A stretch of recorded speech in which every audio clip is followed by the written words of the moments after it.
Most agents complain that brokerage training is bad, but they're wrong. Brokerage training isn't bad, it's structurally limited, and there's a specific legal reason almost no one explains. Once you understand it, the entire game of how you evaluate to grow your business changes. So let me walk you through it. When you sign on with a real estate brokerage, you're signing an independent contractor agreement. The document defines the relationship between you and the brokerage. And one of the requirements baked into virtually every brokerage's independent contractor agreement is that any training, resources, tools, or support the brokerage offers must be available to every single agent at that brokerage equally. Read that again. Whatever the brokerage provides, it has to be available to all agents company-wide.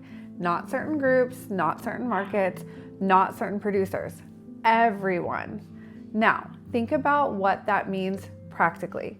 The brokerage cannot create advanced or specialized training that's only available for sub-agents. They cannot offer next level coaching for higher producers without offering it to everyone, including agents who haven't done a deal yet.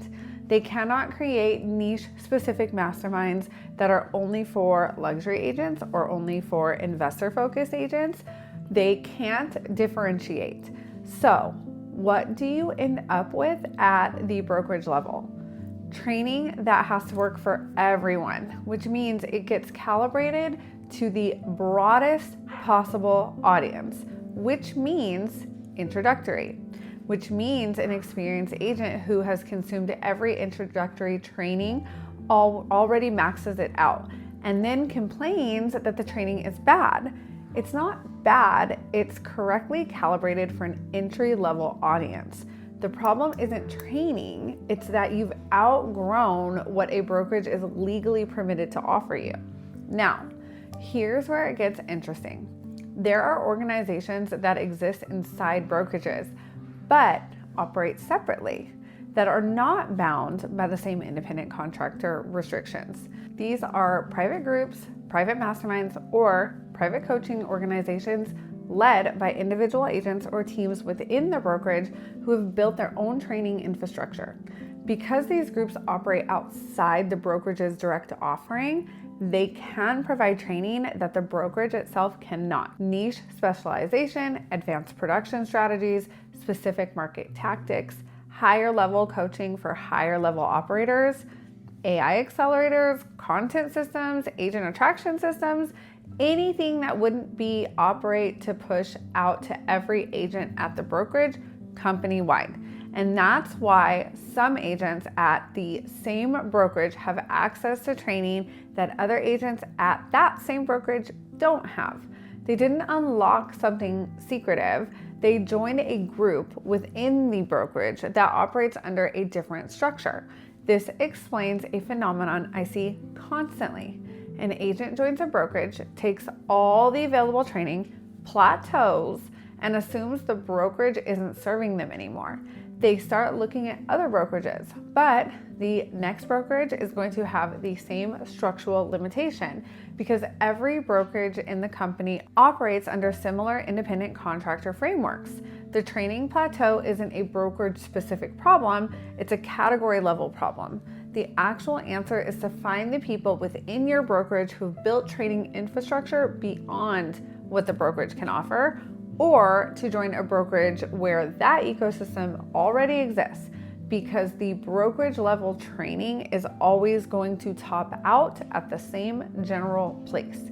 And here's what to actually look for when you're evaluating where to grow your business. First, what does the brokerage's official training calibration look like? Is it strong introductory training? Good. That establishes baseline competency, but understand it for what it is. Second, what private groups, masterminds, or coaching organizations exist within that brokerage? Who runs them? What's the depth? What's the specialization? This is where real differentiation happens.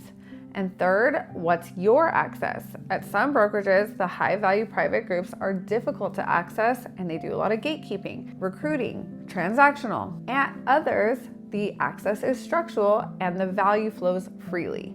That's the real question to ask. I'm Meg Estes, Tucson real estate agent. The reason why I bring this up is because I see so many agents who blame themselves for hitting a training plateau. It's a personal failure of effort or focus. And it's not. It's a category level constraint nobody explained to them. If your training has plateaued, the problem is not you. The problem isn't your brokerage curriculum. It's that you've hit the ceiling of what a brokerage is legally permitted to offer. The fix is to find the ecosystem within your brokerage or change to one where the ecosystem already exists. If you want to talk through what that ecosystem looks like and how to evaluate yours, shoot me a text at 520-980-9880 or grab some time on my calendar. I've put the link in the description below. Drop a comment with where you feel stuck right now, and I'll respond. And if you know an agent who's been blaming themselves for a training plateau, send them this video. It might be the most useful thing they hear all month. And I will see you in the next one.